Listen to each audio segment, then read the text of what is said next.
नमः श्रीयतिराजाय विवेकानन्दसूरये सच्चित्सुखस्वरूपाय स्वामिने तापहारिणे। हम लोग स्वामी विवेकानंद का देववाणी या इंग्लिश में इंस्पायर्ड टॉक्स, इसको हम लोग पढ़ रहे हैं। और ये जो इंस्पायर्ड टॉक्स हैं, ये स्वामी विवेकानंद के अन्य जो रचनाएं हैं उनसे इस दृष्टि से भिन्न है कि इसमें स्वामी विवेकानंद कुछ फंडामेंटल्स, प्रिंसिपल्स, सिद्धांतों की बात करते हैं, व्यवहार की बात कम करते हैं। जैसे भारत में जब लेक्चर दिए उन्होंने, शिकागो से लेकर अल्मोड़ा तक प्रसिद्ध जो भारत में लेक्चर्स हैं, स्वामी विवेकानंद के पत्र हैं, उनमें सब वो कह रहे हैं राष्ट्र का उत्थान करो, चरित्र का निर्माण करो इत्यादि। लेकिन यहाँ ये बात नहीं कर रहे हैं। क्यों? वो प्रिंसिपल्स बताना चाहते हैं, सिद्धांत बताना चाहते हैं, मूल बात उसको एक बार बता दिया जाए तो व्यक्ति अपने आप उस बात को अपने जीवन में उतारे। दूसरे दृष्टांत से लीजिए, वेदांत में क्या कहते हैं? अहम ब्रह्मास्मि, तुम ब्रह्म हो। विचार करते हैं, कहते हैं तुम शरीर नहीं हो, मन नहीं हो, बुद्धि नहीं हो, ब्रह्म। ये विचार किया जा रहा है, विचार किया जा रहा है, विचार किया जा रहा है, विवेक किया जा रहा है। या फिर और कई प्रकार से विवेक किया जाता है। इसका उद्देश्य क्या है? तुम कौन हो ये जान लो। अगर मैं यह जान जाऊं कि मैं आत्मा हूं, मैं यह शरीर, मन, प्राण, बुद्धि इत्यादि नहीं हूं, तो क्या होगा? अपने आप जो मुझे उचित करना हो वो अपने आप होगा। उसके लिए मुझे अधिक कुछ कहने की आवश्यकता नहीं। और वो प्रसिद्ध दृष्टांत है कि एक शेर का बच्चा भेड़ों के झुंड में बड़ा हुआ। उसकी माँ गर्भवती थी, उसने आक्रमण किया, और आक्रमण जब किया भेड़ों के झुंड पर तो वो मर गई और उसने बच्चे को, छोटे से बच्चे को जन्म दे दिया। ये बच्चा भेड़ों के झुंड में बड़ा होने लगा, अपने को भेड़ समझने लगा, और भेड़ जैसे व्यवहार करते वैसा करता, घास खाता, मिमियाता, डर के भागता। उसके बाद में इस भेड़ों के झुंड पर जब ये बड़ा हो गया, पूरा बड़ा हो गया शेर, दूसरे भेड़ों से भी बड़ा हो गया, लेकिन अपने आप को भेड़ समझ रहा है। खुद को तो देख नहीं पाता, वो दूसरों को देखता है तो समझता है मैं भी वैसा ही हूँ। फिर एक बार दूसरे शेर ने आक्रमण किया और उसने देखा कि इस भेड़ों के झुंड में एक शेर है, ये भी डर के मारे भाग रहा है। तो उसने भेड़ों का शिकार करने के बदले इस शेर को पकड़ा, खींच के जंगल में ले गया और कहा, अरे मूर्ख, तू भेड़ नहीं है, वो तू शेर है। कि नहीं, मैं तो भेड़ हूँ। फिर उसने उसकी परछाई दिखाई, उसके बीच में मांस दिया, उसको गरजना सिखाया। उसको विश्वास हो गया कि मैं शेर हूँ, मैं भेड़ नहीं हूँ। और तब उसके बाद में उसका डर, उसका घास खाना, ये सब के सब क्या उसको छोड़ने पड़े थे, अपने आप छूट। तो ये देववाणी का उद्देश्य है विभिन्न प्रकार से आत्म तत्व का जो वास्तविक सिद्धांत है, प्रिंसिपल है, फिलॉसफी है, उसका विभिन्न स्तरों पर विभिन्न प्रकार से उसको बताना। ये नहीं कहते हैं ऐसा करो, वैसा करो, ऐसा करो, ऐसा। फिलॉसफी, ये कॉन्स्टेंटली गोइंग टू फिलॉसफी, दर्शन की बात, विवेक की बात, वैराग्य की बात पकड़। और आज भी हम यही बात देखेंगे। स्वामी जी जहाँ तक हमने छोड़ा था उसके आगे हम बात करेंगे, और विभिन्न प्रकार से उसी बात को की जा रही है। कभी चिंतन की प्रक्रिया के माध्यम से, कभी आत्मा परमात्मा के समानता के माध्यम से इत्यादि बात की जा रही। अब यहाँ पर आज हम पढ़ते हैं June 30. Got it? To try to think without a phantasm. Okay? To try to think without a phantasm is try to make the impossible possible. We cannot think mammalia without a concrete example. So, with the idea of God, the great abstraction of ideas in the world is what we call God. यहाँ पर स्वामी जी क्या कह रहे हैं? हमारी विचार की प्रक्रिया क्या होती है, हम कैसे चिंतन करते हैं. यहाँ पे भी कर्म की बात नहीं कर रही, यह करना वो करना कुछ नहीं.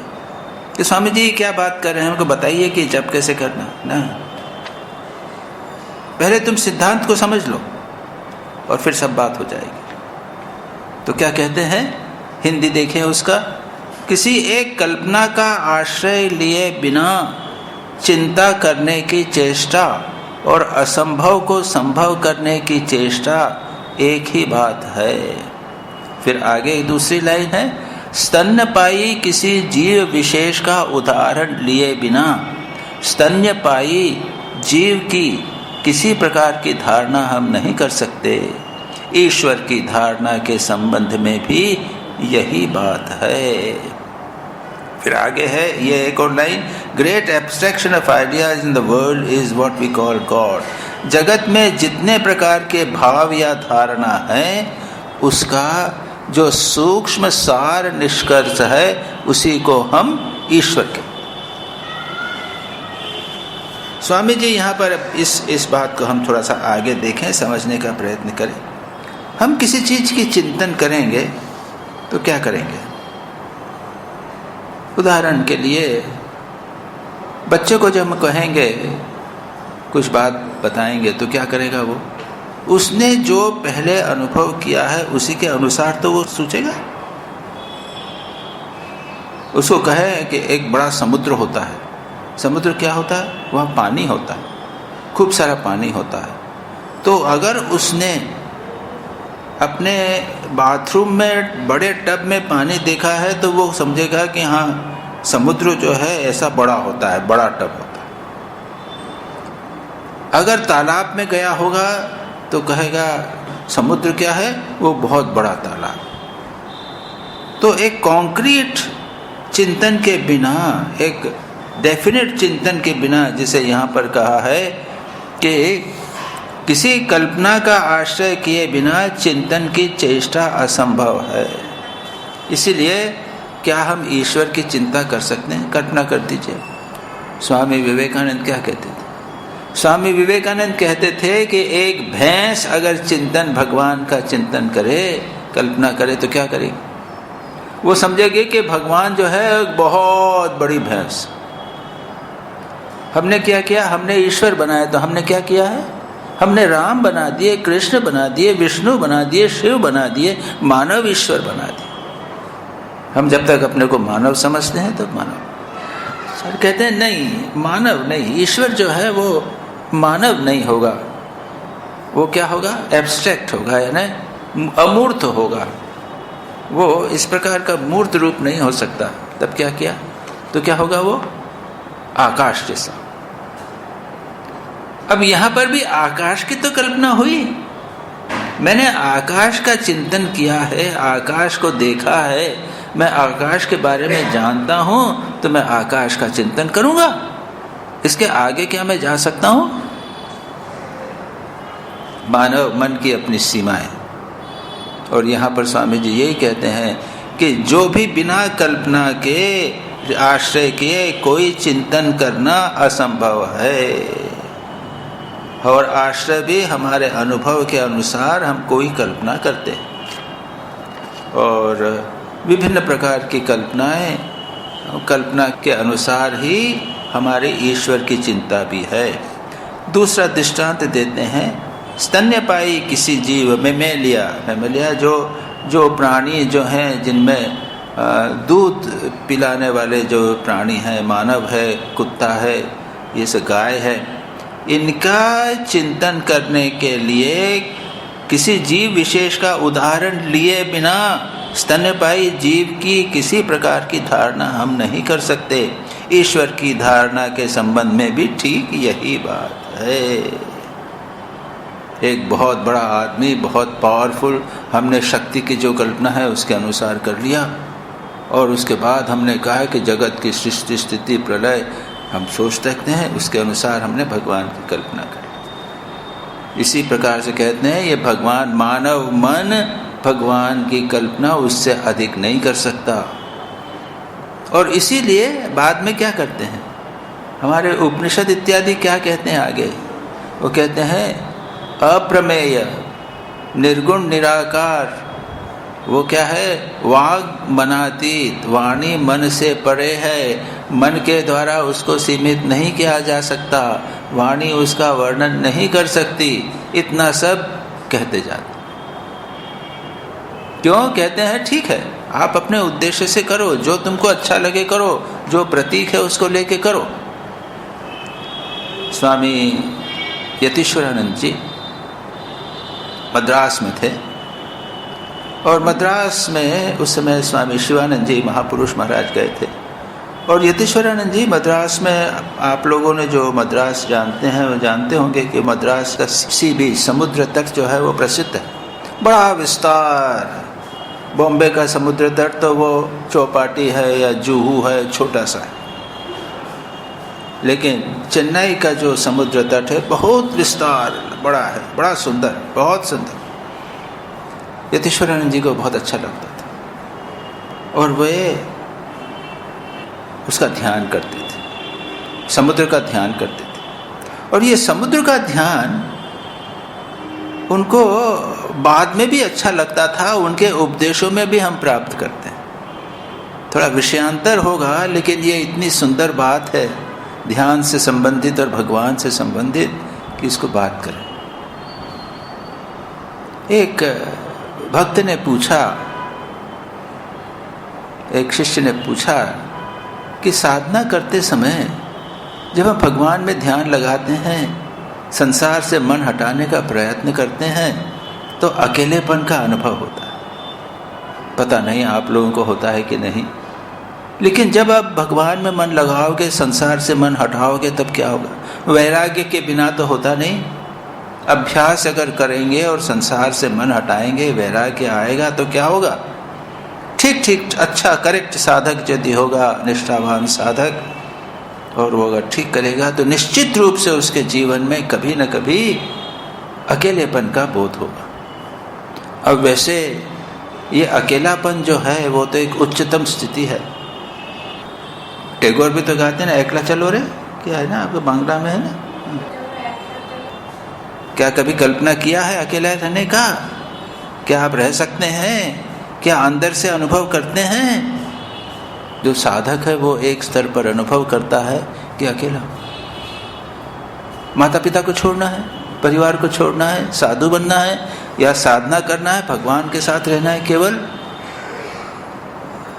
तो एक भक्त ने लिया कि क्या सभी को एक अकेलेपन का अनुभव होता है?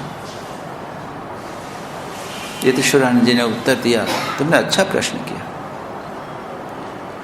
जब व्यक्ति साधना में अपने आसक्तियों को त्याग करने का प्रयत्न करता है, याद रखिए हम लोग संसार में आसक्ति में फंसे।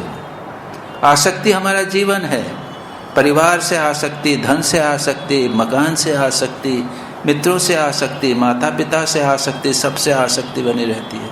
और जब छोड़ना है, भगवान के लिए जाना है, तो सब कुछ छोड़ना पड़ता है। तो उन्होंने कहा कि ठीक है, जब व्यक्ति साधक सिंसियरली निष्ठापूर्वक प्रयत्न करता है, तो आसक्ति जब त्यागने का प्रयत्न करता है तो अकेलेपन का लगता है। लेकिन मैं तुम्हें दृष्टांत दे रहा हूं, सुंदर दृष्टांत। क्या कहा?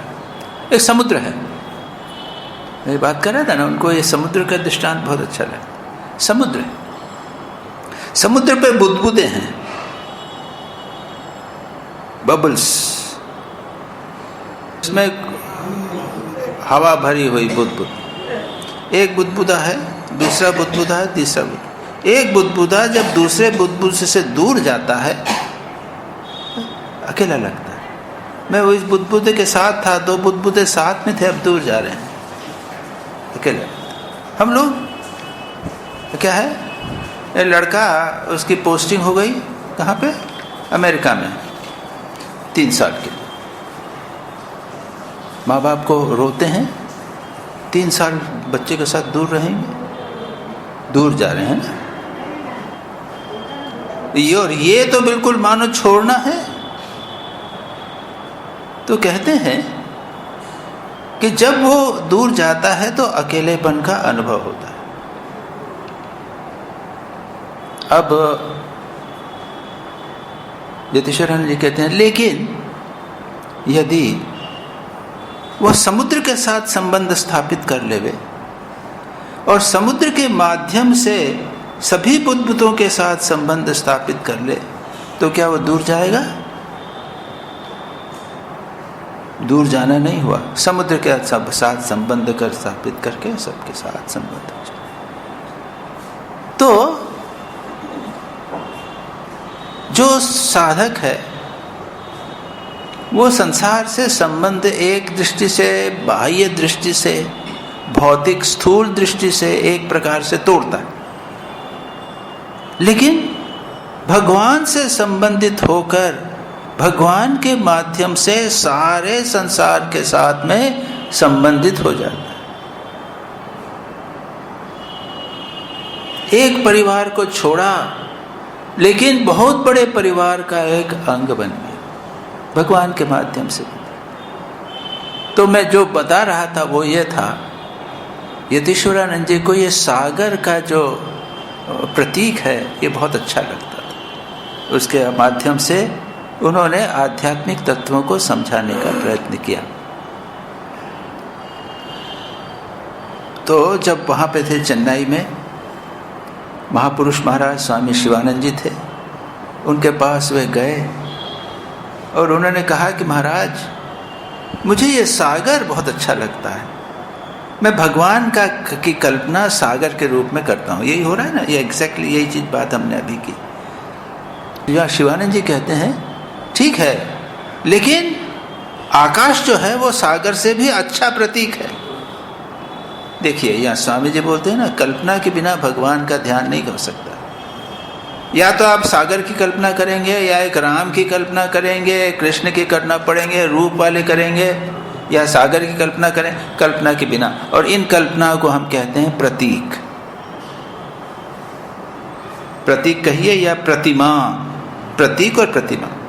प्रतीक क्या हुए? एक मूर्ति भी प्रतीक होती है, प्रतिमा के, लेकिन एक ओम हुआ प्रतीक, क्रॉस प्रतीक, स्वस्तिक प्रतीक, विभिन्न धर्मों के प्रतीक इत्यादि होते हैं, बहुत सारे प्रतीक। मैं जब एडिटर था वेदांत केसरी का, तो मैंने एक कॉलम बनाया था सिंबल्स, प्रतीक, और 3 साल एडिटर में 36 प्रतीक मैंने बताए थे।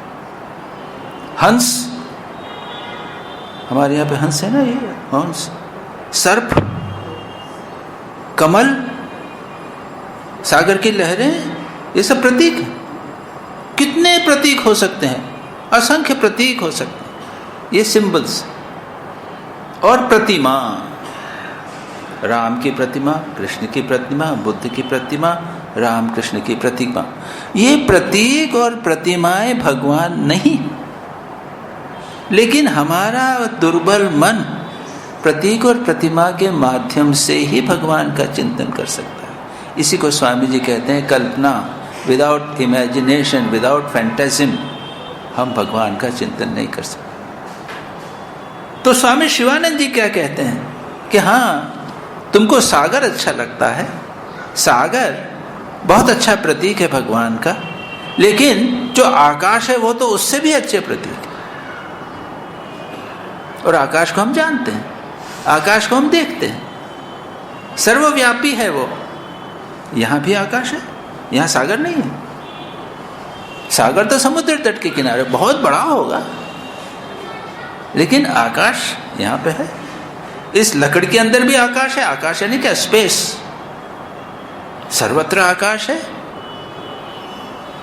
अब इस आकाश को हमने जड़ मान लिया है। मानते ना, आकाश पंच तत्व हैं, पंच भौतिक तत्व हैं। पंच तत्व हैं आकाश, वायु, अग्नि, जल और पृथ्वी। आकाश एक तत्व मान लिया, इसको जड़ तत्व मान लिया। अब इस आकाश को आप चेतन मान लीजिए, यही हो गया परमात्मा, ये हो गया ब्रह्म। करके देखिए। इसीलिए सभी संत लोग, गुरु लोग, यतीश्वरानंद जी पर्टिकुलरली कहते हैं कि जब आप भगवान का, अपने इष्ट का चिंतन करें तो सबसे पहले निर्गुण निराकार आकाश के रूप में परमात्मा का चिंतन कीजिए। आँख बंद करके बैठे हैं, आपके इष्ट राम है या कृष्ण है, राम कृष्ण है, उनका ध्यान करने के पहले आप निर्गुण निराकार ज्योति आकाश, आकाश जो है आकाश के समान सर्वव्यापी ज्योति, आकाश के स्वरूप अंदर बाहर सर्वस्व जैसे आकाश है, उसका ध्यान कीजिए। उसको पहले अच्छी तरह कर लीजिए। उसके बाद कल्पना कीजिए कि यह जो ज्योति आपने की है, इस ज्योति ने कंडेंस होकर, घनीभूत होकर आपके इष्ट का रूप बनाया और उसी ने घनीभूत होकर आपका भी रूप बनाया। मतलब क्या है? हम भी परमात्मा के एक रूप हैं, इष्ट भी परमात्मा का रूप है। वे स्पेशल रूप हैं। राम जो है, हम भी परमात्मा के रूप हैं, लेकिन हम दुर्बल रूप हैं, हम छोटे रूप हैं। राम कृष्ण ये बड़े मुख्य महान रूप, लेकिन हम सब उस परमात्मा ज्योति के ही रूप। अब मैं साधक हो गया, उस ज्योति का ही एक अंश हूँ। मैं अब उस साध्य जो है परमात्मा, उसका मैं ध्यान करूँ। उसका आप ध्यान कीजिए, बाहर कीजिए, भीतर कीजिए। उसके बाद में क्या कहते हैं? उसके बाद ध्यान के बाद में पुनः अपने को और अपने इष्ट को उस परमात्मा ज्योति में विलीन कर दीजिए। सारी कल्पना की बात हो रही है। मैंने वही बात की जो स्वामी जी बोल रहे हैं, कल्पना के द्वारा। ये कल्पना के विभिन्न रूप हैं। तो ये एक बड़ी श्रेष्ठ कल्पना है। इष्ट की कल्पना कीजिए, आप राम की कल्पना कीजिए, कृष्ण की कीजिए, राम कृष्ण की कीजिए, दुर्गा काली की कीजिए। आपको जो अच्छे लगे वो करिए, उसको मना नहीं करते हैं। लेकिन यह मत भूलिए कि ये जो है, ये सब चैतन्य सत्ता, परमात्मा सत्ता, जो सर्वव्यापी अंतर्यामी जो परमात्मा सत्ता है, उसी के रूप। इसको ध्यान के रूप में कर सकते हैं या विचार के रूप में कर सकते हैं, किसी न किसी प्रकार से उसको कर सकते हैं। इसमें कोई भेद नहीं है। ये बात सदा ध्यान रखनी चाहिए। स्वामी यतीश्वरानंद जी को पढ़िए, स्वामी ब्रह्मानंद जी को पढ़िए, सर्वत्र वे हमेशा बोलते हैं श्री रामकृष्ण क्या? श्री रामकृष्ण क्या केवल वे रूपधारी हैं? क्या वे अवतार हैं? वे सच्चिदानंद स्वरूप हैं, सच्चिदानंद स्वरूप है। वे सर्वव्यापी परमात्मा हैं। ये बात नहीं भूलना चाहिए। दुर्भाग्य है हमारा मन, हम अपने आप को देह समझते हैं। जब तक हम अपने आप को देह समझते हैं, तब तक हमारे लिए एक देह रूपी प्रतीक या परमात्मा या ध्यान करने का एक कल्पना होनी चाहिए। इसलिए दोनों की आवश्यकता। और नहीं तो क्या होगा? हमने संभवतः आ गया है या नहीं आया है? हाँ, आएगा, अभी आएगा, हम देखेंगे। स्वामी कहते हैं कि भगवान बुद्ध ने कहा नहीं, ये मूर्तियाँ सब हटा दो, किसी की आवश्यकता नहीं है। और परिणाम क्या हुआ? सैकड़ों मूर्तियाँ बनने लग गई। मानव मन को कोई स्थूल वस्तु चाहिए जिसको वो धारण करके उसका ध्यान कर सके। तो इसलिए स्वामी जी कहते हैं कल्पना के बिना काम चलता नहीं है। और भगवान क्या है? ईश्वर की धारणा के संबंध में भी यही बात है। स्वामी जी स्पष्ट रूप से कहते हैं कि ईश्वर की धारणा भी यही है। हमने इस पर यहाँ पर विस्तार से किया था। The great abstraction of ideas in the world is what we call God. जगत में जितने प्रकार की भाव या धारणाएं हैं, उसका जो सूक्ष्म सार निष्कर्ष है, उसी को हम ईश्वर कहते हैं। बहुत सारे विचार, विज्ञान के विचार हैं, पॉलिटिक्स की विचार हैं, जगत के भाव या धारणाएं हैं। मन हम जहाँ जहाँ पर लगा सकते हैं उसको कहते हैं धारणा। जिस भाव, जिस विचार में मन को लगा सकते हैं उसको कहते हैं धारणाएं। ये जितनी धारणाएं हैं, मन जहाँ जहाँ पर लगता है, उनका जो सूक्ष्म सार निष्कर्ष है उसी को हम ईश्वर कहते हैं। हमारा मन स्थूल है, बच्चा जो है वो धारणा नहीं कर सकता, वो खिलौने की धारणा करेगा, स्थूल वस्तुओं की धारणा करेगा। अरे हम लोगों का मन भी वैसा ही, हम लोग भी सूक्ष्म धारणा नहीं कर सकते। स्वामी जी कहते हैं कि समस्त धारणाओं का सार अंत में जो सबसे एब्स्ट्रैक्ट, सबसे सूक्ष्म जो होगा वह है ईश्वर। The great abstraction of ideas, सूक्ष्म आइडिया जो है उसी को हम ईश्वर कहते हैं। ईश्वर शब्द कहने से हमारे मन में बहुत सारे विचार आ जाते हैं। जगत की सृष्टि स्थिति करने वाला, ईशन करने वाला, जिसमें सत्ता है, ऐश्वर्य है, ऐसा सब आता है। इसलिए वो कहते हैं हम उसको ईश्वर नाम दे दिया, गॉड नाम दे दिया। तो गॉड का, जब गॉड और ईश्वर का नाम लेते हैं तो हमारे मन में हमारे बचपन के जो पूर्व संस्कारों के अनुसार ईश्वर की जो कल्पना होती है वो आती है। इसलिए स्वामी जी उसको समझाते हुए कहते हैं कि संसार के समस्त चिंतन, समस्त भावनाओं का जो सार तत्व है, एसेंस है, वह है ईश्वर। चलें आगे चलें? तो कठिन है, क्या करूं? No, sorry. Each thought has two parts, the thinking and the word, and we must have both. Neither idealists nor materialists are right. We must take both idea and expression. अब ये एक दूसरी चीज स्वामी जी कहते हैं, उसके बाद और भी आएगा, and we will see what it is. प्रत्येक चिंता के दो भाग हैं। हम बैठे बैठे चिंतन करते रहते हैं, तेजी से मन भागता रहता है, तो वो नाम क्या करता है, चिंतन क्या करता है? दो चीज़ें होती हैं उसमें, नाम और रूप। मन जो है वो नाम रूप से आगे नहीं जा सकता। और तीसरी बात स्वामी जी जोड़ देते हैं, नाम रूप और कार्य कारण निमित्त जो भी हो। तो मन, प्रत्येक चिंता के दो भाग हैं, एक भाव है और दूसरा भाव का द्योतक शब्द। यहाँ कहते हैं Swami ji thinking and the word. शब्द, यहाँ शब्द ही कहा, लेकिन रूप भी होता है कभी कभी। नाम और रूप के माध्यम से ही चिंतन हो सकता है, केवल विचार से नहीं होगा। विचार को जब आप कॉन्क्रीट समझाने का प्रयत्न करेंगे तो नाम आना ही पड़ेगा, वर्ड, शब्द आना ही पड़ेगा। इसलिए we must have both, neither idealist nor materialist. अब यहाँ पर बड़ी कठिनाई की बात आ गई, ये आइडियलिज्म एंड मटीरियलिज्म। आइडियलिज्म यानी क्या, मटीरियलिज्म क्या?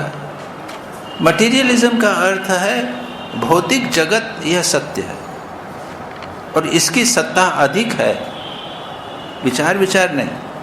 ये भौतिक जगत है इसलिए हमें दिखाई दे रहा है, इसी की मुख्य सत्ता है। विचारों की सत्ता गौण है, यह हुआ भौतिकवाद। आइडियलिज्म कहते हैं मेरा मन है इसलिए मैं वस्तु को देख रहा हूँ, मेरे विचार हैं इसलिए वस्तु दिखाई दे रही है। विचार नहीं होंगे तो वस्तु नहीं रहेगी। भौतिकवादी कैसा है, क्या है, तुम सो जाओ, विचार नहीं लेकिन वस्तु रहेगी। और आइडियलिस्ट यानी जो विचारवादी है वो कहता है कि नहीं, मैं जब सो जाता हूँ तो मेरे लिए तो गायब हो जाती है वस्तु, वो तो रहती ही नहीं है। ये दोनों में खींचतान होती है। भौतिकवादी कहता है कि बाह्य जगत सत्य है, ये स्थूल वस्तुएं सत्य हैं, और जो आइडियलिस्ट है वो कहता है कि विचार महत्वपूर्ण है, मन में जो चिंतन हो रहा है, थॉट्स जो हैं वो ज़्यादा महत्वपूर्ण। Each thought has two parts, thinking and the word. We must have both. Neither idealists nor materialists are right. We must take both idea and expression. दोनों चीज़ों की आवश्यकता है। स्वामी विवेकानंद इसको दूसरे प्रकार से उन्होंने अन्य स्थानों पर भी इस चीज़ समझाने का प्रयत्न किया। हम जिस चीज़ को जानते हैं वो कैसे जानते हैं? ये सामने मेरे गिलास पड़ी, एक तो गिलास इस तरह की है और उसके साथ मैंने जो देखा उसका रिएक्शन। एक वस्तु है बाहर, टेबल, ग्लास, जो भी हो, और उसका प्रभाव मेरे मन पर पड़ा और मेरे मन ने जो रिएक्शन किया, मन ने जो प्रतिक्रिया की, इन दोनों को मिलकर मैं इसे जानता हूँ। एक इसको कहा एक्स, ये क्या है मैं नहीं जानता,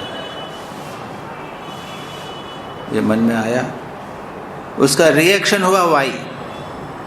स्वामी जी कहते हैं X plus Y is equal to truth.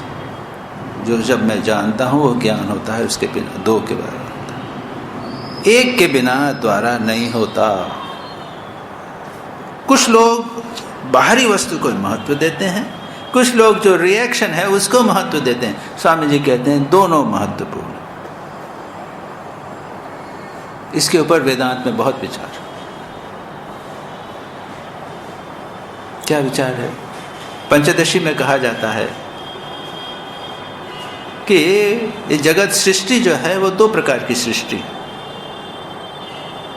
एक क्या है? ईश सृष्टि, ईश्वर ने सृष्टि की है। ईश्वर ने क्या बनाया? मानव बनाया है, मिट्टी बनाई है, पहाड़ बनाया है, पानी बनाया है।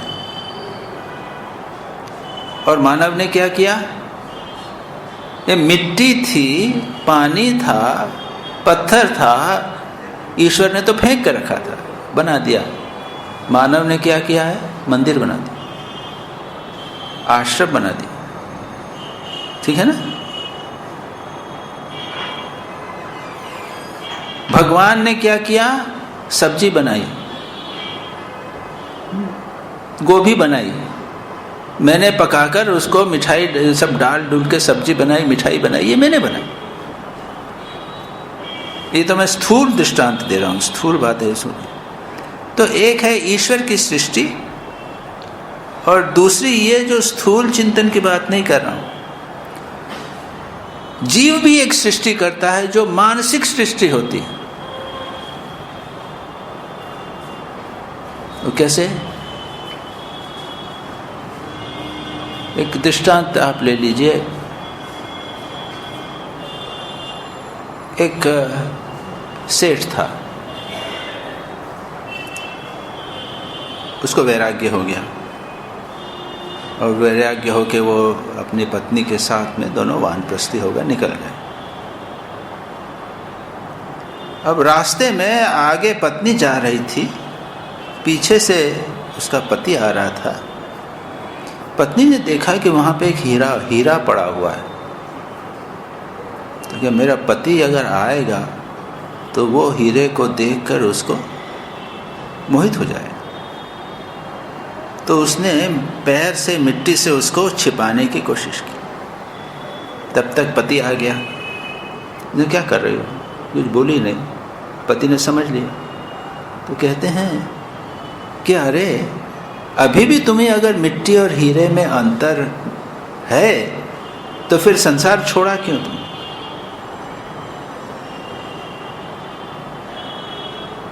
पहले हीरा महत्व का था, अब हीरा जो है वो उपेक्षित हो गया, नहीं चाहिए। पत्नी क्या कहती है? इसको नहीं, छिपाओ छिपाओ, ये जो है वो मेरे पति को प्रलोभित कर लेगा, फिर बंधन में डालेगा। और पति किस स्तर पर आ गया है? वो कहता है हीरा और मिट्टी दोनों एक। 3 लेवल हो गए। एक हुआ प्रिय, हीरा जो लोभी है उसके लिए प्रिय है, जो त्याग करना चाहता है उसके लिए उपेक्ष, उपेक्ष या कहना चाहिए अप्रिय, दुष्ट, बुरा। और तीसरा व्यक्ति जो उसमें प्रतिष्ठित हो गया उसके लिए सोना और मिट्टी दोनों एक। उपेक्ष, प्रिय, द्वेष्य, उपेक्ष। ये तीन किसने बनाए? ये मानव की सृष्टि। हीरा तो हीरा है, हीरा तो है वो पहाड़ों में पड़ा रहता है, वहाँ खोद के और कहाँ से निकलता है और कोयले के साथ रहता है, ये करता है। मानव ने खोज खाज के निकाला। सोना जो है वो तो खान में रहता है, मानव ने निकाला। वो तो ईश्वर ने जैसा बनाया, मानव ने क्या किया? उसको महत्व दे दिया, तो उसको प्रिय बना दिया।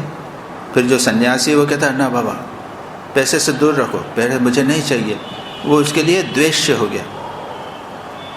और जो प्रतिष्ठित हो उसके लिए कैसा भी रहे, पैसा आवे न जावे कुछ। तो ये तीन चीजें किसने बनाई है? ये जीव की सृष्टि। और यहाँ पर जब स्वामी जी कहते हैं ये दोनों आवश्यक है, जगत का क्लियर पूरा कंसेप्शन होने के लिए आइडियलिज्म एंड मटीरियलिज्म, बाहरी वस्तु और अंदर का हमारा रिएक्शन, ये दोनों उस वस्तु को जानने के लिए आवश्यक। और इसलिए एक वस्तु के संबंध में एक व्यक्ति की धारणा दूसरे व्यक्ति की धारणा से भिन्न होगी, याद रखिए। इसके आगे और भी जाते हैं। ये तो उन्होंने ये सोने इत्यादि और हीरे की दृष्टांत दिया। योषित के बारे में, स्त्री, तो स्त्री क्या है? एक है ईश सृष्टि, ईश्वर ने सृष्टि की, क्या हुआ? एक योषित नारी बना दी। मांसमयी, तो वो मांस, रक्त मांस बने हुआ एक जीव बनाया। मानव ने क्या किया? उसको माँ बना दिया, उसको बहन बना दिया, उसको पुत्री बना दिया, उसको पत्नी बना दिया और उसके साथ वो संबंध कर। ये जितनी सृष्टि है ये मानव की सृष्टि। तो स्वामी जी यहाँ पर कहते हैं दोनों आवश्यक है। एक बाह्य वस्तु होना चाहिए और बाह्य वस्तु के साथ में दैट इज द मटीरियलिज्म, जो संसार के जो मटीरियलिस्ट कहते हैं वो ज़्यादा इम्पोर्टेंट है, और आइडियलिस्ट कहते हैं नहीं, जो हमारा मन का विचार है, हम जो प्रोजेक्शंस कर रहे हैं वो ज़्यादा इम्पोर्टेंट है। दोनों स्वामी जी कहते हैं बोथ आर इम्पोर्टेंट। चलें आगे। All knowledge is of the reflected, as we can only see our face in the mirror. No one will ever know his own self or God, but we are that own self. We are God. अब यहाँ तक अगर हम समझ गए हैं तो थोड़ा सा एक स्टेप आगे स्वामी जी बात करते हैं। अब स्वामी जी किस पॉइंट पे आते हैं? All knowledge is of the reflected.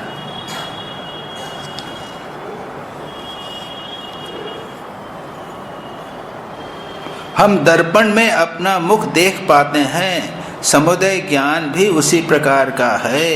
बाहर में जो प्रतिबिंबित है उसी का ज्ञान होता है। All knowledge is of the reflected. जो बाहर हमें वस्तु दिखाई देती है, प्रतिबिंबित होता है, उसी का ज्ञान होता है। मुझे ये ग्लास दिखाई दे रही है, लेकिन यह जो ग्लास है यह इलेक्ट्रॉन, प्रोटॉन्स और एटम्स इत्यादि से बना हुआ है, कार्बन से बना हुआ है। ये जो लोहा है यह भी इलेक्ट्रॉन, प्रोटॉन से बना हुआ है। क्या मैं उसे जानता हूँ? मैं नहीं जानता। मैं क्या जानता हूँ? जो मुझे दिखाई दे रहा है, जो रिफ्लेक्ट हो रहा है, जो मानो प्रतिबिंबित हो रहा है। पूरा ज्ञान हम कभी नहीं प्राप्त कर सकते।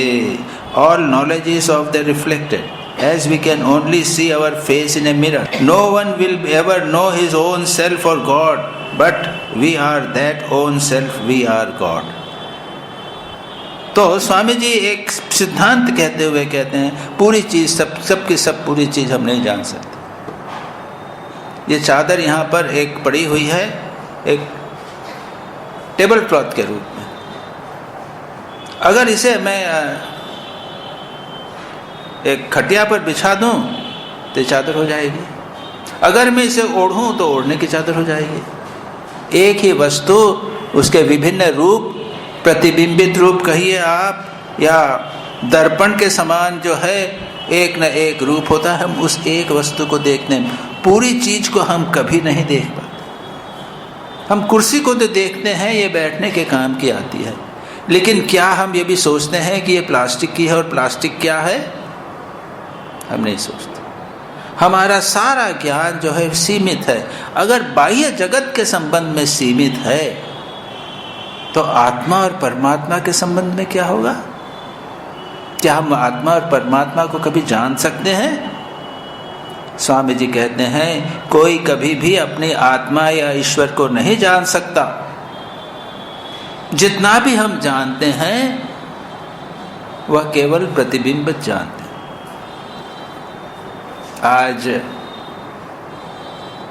आज की बात है, एक हमारे यंग स्वामी ने मेरे से कहा, स्वामी जी आपने आत्मदर्शन किया?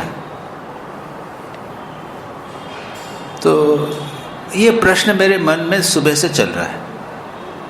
मैंने तो मजाक कर दी, उसने भी चलते चलते बातचीत हुई, कोई सीरियस बातचीत तो हो नहीं।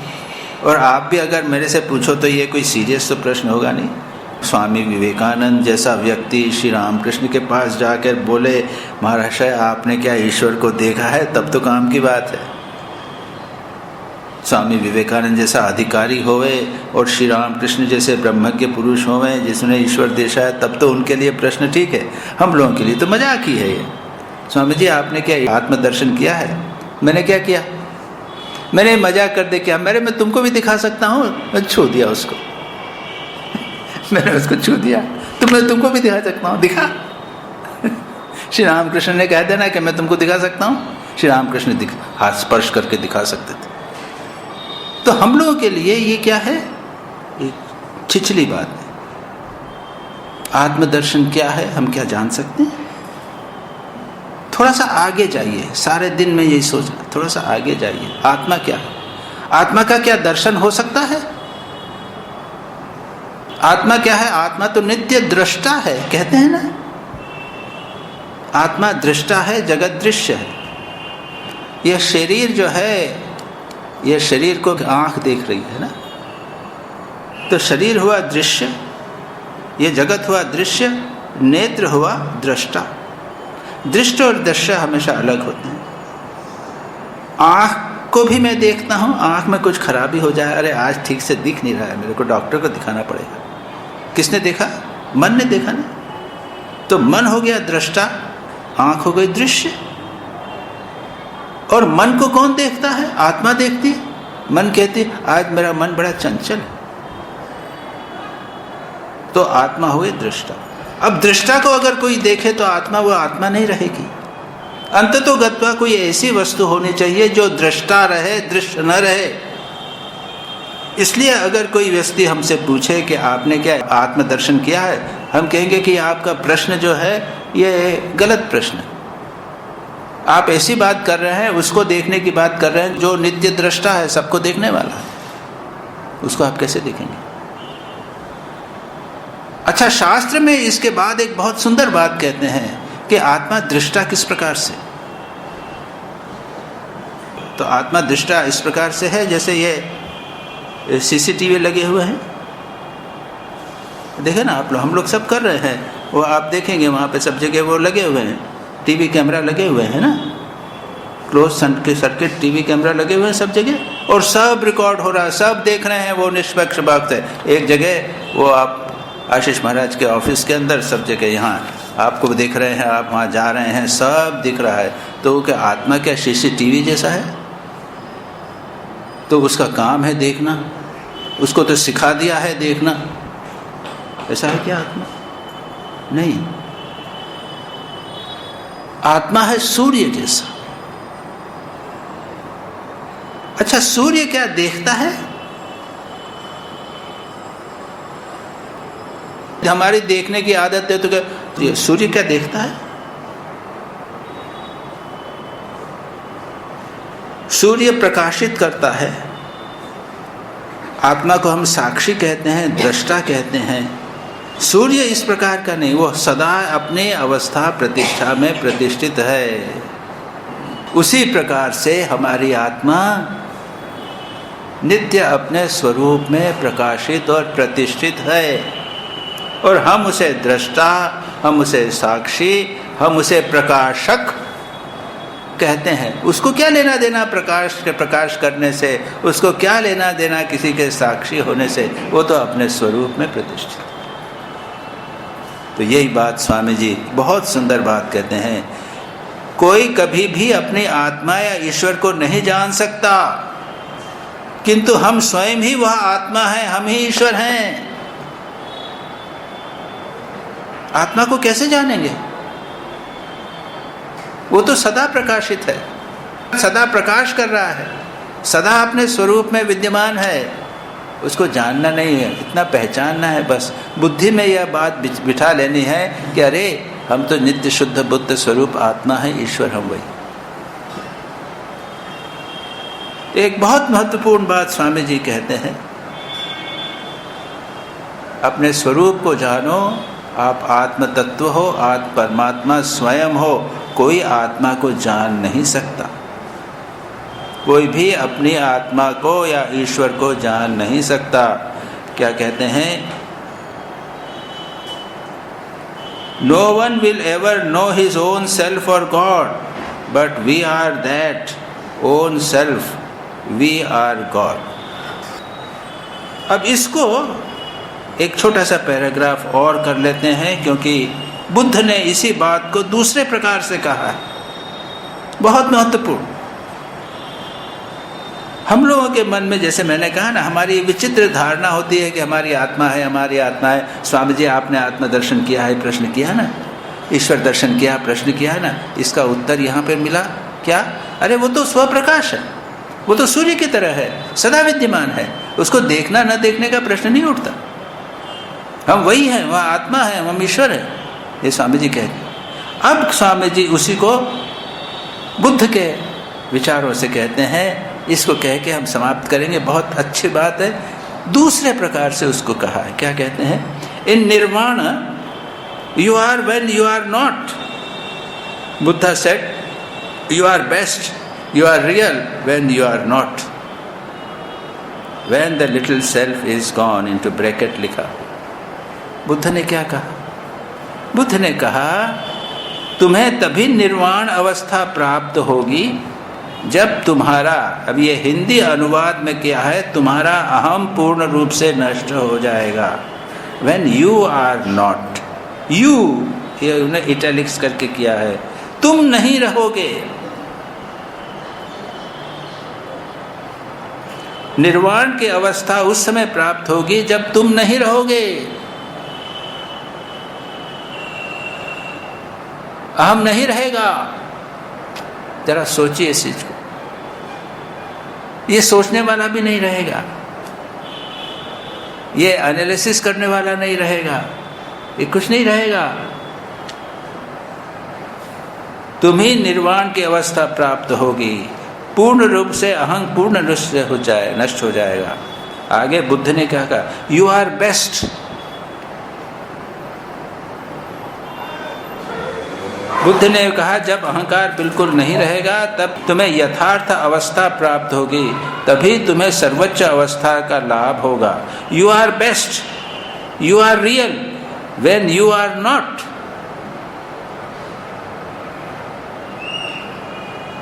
When the little self is gone, जब अहंकार नष्ट हो जाएगा, कच्चा अहम भाव पूरी तरह नष्ट हो जाएगा, तब क्या रहेगा? तुम रहोगे। यू आर बेस्ट, तुम उसी समय रहोगे। सूर्य को कुछ करना नहीं है, बस हमें ये सोचना छोड़ देना है कि हमारा कोई अहंकार है, हम हैं, बस। You are best. कैसी अद्भुत बात, कैसी अद्भुत। श्री रामकृष्ण कहते थे वो कच्चा अहंकार, यहाँ पर हिंदी में कमेंट्री करते हुए यहाँ लगा दिया है, अर्थात जब कच्चा अहम भाव तरा जाएगा तभी तुम्हें यथार्थ अवस्था प्राप्त होगी, तभी तुम्हें सर्वोच्च अवस्था का लाभ होगा। अरे उस समय तो तुम तो रहोगे नहीं, तुम्हें तो कैसे कहा जाएगा? You are best, you are real when you are not. तो जब जिसको हमने अभी तक यूँ समझ रखा है, जिसको मैं अहम समझ रखा हूँ, जिसको मैं सदा मैं करता रहूँगा, जिस समय वह चला गया मैं अपने वास्तविक स्वरूप में प्रतिष्ठित। श्री रामकृष्ण कहते थे कच्चा अहंकार। श्री रामकृष्ण को आप देखिए, उनमें अहंकार बिल्कुल नहीं था, बिल्कुल बच्चे जैसे थे। बड़ी सुंदर सुंदर कहानियां हैं श्री रामकृष्ण की, पर बिल्कुल बच्चे जैसे थे। एक बार उन्होंने कहा, मथुर बाबू से कहा, अरे मैंने आज पेशाब किया तो उसमें से काला काला एक कीड़ा निकला, ये क्या हो गया? कुछ नहीं होगा, कुछ होगा, दिखा होगा, जो भी होगा। तो मथुर बाबू जानते थे कि ये बच्चे जैसे हैं। देखिए अच्छा हुआ, ये तो काम कीट निकल गया, काम रूपी जो कीड़ा है वो निकल गया, तो अच्छा हुआ, बहुत अच्छा हुआ। और श्री रामकृष्ण भी बच्चे जैसे अच्छे हो गए, खुश हो गए। जरा जिस बात उनको समझा दीजिए, बच्चा जैसा समझ जाता है समझ जाता है। तो व्यावहारिक दृष्टि से हम यहाँ तक पहुँच सकते हैं, लेकिन तात्विक दृष्टि से इसको समझना अत्यंत कठिन है, क्योंकि वहाँ पर मन नहीं रहेगा, अहंकार नहीं रहेगा, मैं नहीं रहूँगा, तुम नहीं रहेंगे। वही है उच्चतम स्थिति। इसी को कहते हैं बुद्ध की भाषा में निर्वाण। इसीलिए बुद्ध जो है वो बुद्ध उसको निर्वाण कहते हैं। इसको आप मोक्ष कहिए, निर्वाण में क्या है? वो शून्यवाद है, वहाँ पे कुछ है नहीं इत्यादि बात कहते हैं। इसलिए कहते हैं यह बताने के लिए कि जब तक हम यह समझें कि एक मोक्ष जैसी एक अवस्था है, उसे मुझे प्राप्त करना है इत्यादि, तब तक मेरा अहंकार बना हुआ है। इसलिए भगवान बुद्ध ने उस अहंकार को, मोक्ष को, परम उच्चतम स्थिति इत्यादि की बात ही नहीं करते थे। उनका ने छोड़ो, अपने अहंकार का जब तुम्हारा नाश हो जाएगा तुम उस अवस्था में अपने आप स्वाभाविक रूप से प्रतिष्ठित हो जाओ। तो बहुत सुंदर एक मैंने कोशिश की आप लोगों को समझाने की। इसके आगे की चर्चा हम रविवार को करें। ओम नमः श्री अतिराजाय विवेकानंद सूरये सच्चित् सुख स्वरूपाय स्वामिने तापहारिणे।